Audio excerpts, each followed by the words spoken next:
안녕하세요. 슬기로운 초등생활입니다. 운동하셨나요?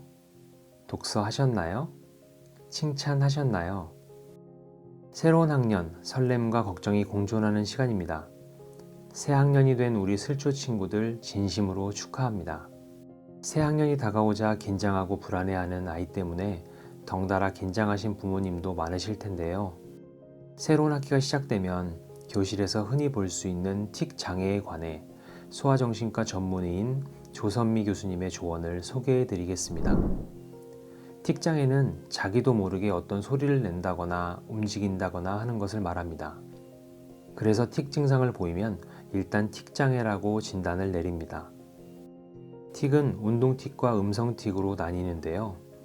운동 틱 가운데 가장 흔한 것은 눈을 깜빡깜빡 하는 것입니다. 속도나 빈도는 일정하지 않습니다. 콧등을 찡긋찡긋하는 틱도 있고 어깨를 으쓱하는 틱도 있습니다. 자연스럽게 양쪽 어깨를 올리는 게 아니라 한쪽만 으쓱으쓱 올립니다.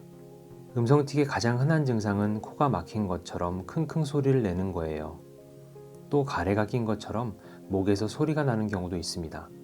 좀 특이한 경우에는 욕을 하거나 성적인 말을 하는 경우도 있는데 흔하지는 않습니다. 아이가 코가 막힌 것 같은 소리를 계속 내면 처음에는 비염이 생겼나 하고 이비인후과에 데리고 가는데 계속 치료를 받거나 약을 먹어도 나아지지 않고 오래 간다면 틱이 아닌지 의심해 볼 필요가 있습니다. 음성 틱만 있거나 운동 틱만 있는 경우는 크게 심각한 건 아닙니다. 눈을 깜빡거리다가 코를 찡긋거린다거나 한 아이가 여러 운동 틱을 보이더라도 전부 운동 틱이라는 점에서는 그냥 한 가지 틱이라고 봅니다. 운동틱이나 음성틱이 있다고 무조건 치료를 받아야 하는 건 아닙니다. 눈을 깜빡거린다고 해서 일상생활에 지장을 주지는 않거든요. 그런데 틱 때문에 학교 생활에 문제가 생길 수도 있습니다. 친구들이 놀린다든지 음성틱 소리가 너무 커서 수업 시간에 지장을 준다든지 한다면 치료를 받아야겠죠. 부모는 아이의 틱을 계속 보거나 듣다 보니 과민해지고 불안해지고 심지어 우울해지는 경우도 있어요. 엄마 눈에 보이니까 저것만 안 하면 좋겠는데 라고 하는데 사실 아이는 그렇게 힘들거나 괴로운 상태는 아니거든요. 그러니까 좀 지켜봐도 됩니다.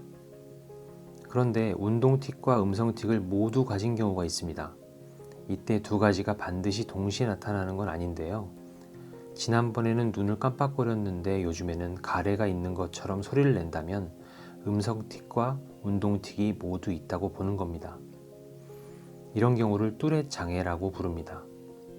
뚜렛 장애일 경우에는 그냥 틱 장애보다 훨씬 더 신경을 써야 해요. 뚜렛 장애가 있는 아이들에게는 주의력 결핍 과잉 행동 장애나 반항적 행동, 강박 장애, 불안 장애 등 틱과는 상관이 없어 보이는 문제를 가진 경우가 많습니다. 뚜렛 장애가 있으면 다른 문제가 확실하지 않아도 일단은 정밀한 종합 심리 평가를 받아보는 게 좋습니다. 틱 장애는 약물 치료를 주로 합니다. 틱 장애의 발생이나 증상의 정도가 심리적 요인의 영향을 받을 수는 있지만 근본적으로 뇌의 신경 발달 과정에서 생긴 문제이기 때문입니다. 그래서 신경에 영향을 주는 약물을 투여하면 증상이 줄어들 수 있어요. 틱 증상을 보일 때 가족이 어떻게 대처하느냐도 매우 중요합니다. 예전에는 틱 증상을 보이면 나쁜 습관이니까 고치라든지 참아보라고 많이 혼냈거든요. 그런데 절대 그렇게 하면 안 돼요. 틱은 자기도 모르게 그렇게 하는 겁니다. 손떨림이나 눈꺼풀 떨림이 생겼을 때 의지로 참기 어려운 것처럼 틱 증상도 참는다고 없어지지 않는다는 말입니다. 그런데 그걸 혼내면 아이가 위축되고 긴장하는데 이게 스트레스가 돼서 틱을 더 증가시킬 수 있어요. 모른 척 하는 게 제일 좋습니다. 조금 더 도움을 주고 싶으면 스트레스 관리를 해주세요. 틱은 스트레스가 심할 때 증가할 수 있습니다.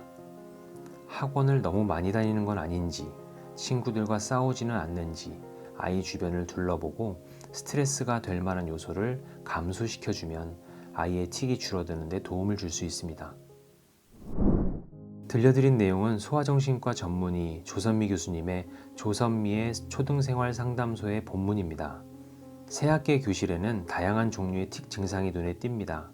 대부분 담임 선생님들께서 이를 빠르게 파악하는 편이지만 친구들에게 피해를 주지 않는다면 모르는 체 해주는 게 보통입니다. 또한 학기 초 학부모 상담을 통해 관련한 대화를 나누어 증상을 개선할 방법을 함께 고민하는 노력을 하고요. 느린 학습자인 저희 둘째는 초등 3학년 때 틱을 시작해 중학교 3학년인 지금까지도 계속하는 중입니다. 교실에서 친구들과 부드럽게 어울리지 못하는 스트레스 때문인 것 같아요. 종류도 다양하게 여러 음성 틱과 운동 틱을 지속하는 아이를 보면 마음이 너무 아프지만 꾸준한 약물 치료를 지속하면서 힘들어하는 부분에 관해 다정하게 대화 나눠줄 수 있는 부모의 역할에 충실하자고 마음을 먹었습니다. 제가 어떤 노력을 해도 틱 증상이 쉽게 사라지지는 않더라고요. 틱 증상이 있을 수도 있다. 하지만 괜찮다는 마음으로 의연하게 대처하시기를 진심으로 응원해드립니다. 감사합니다.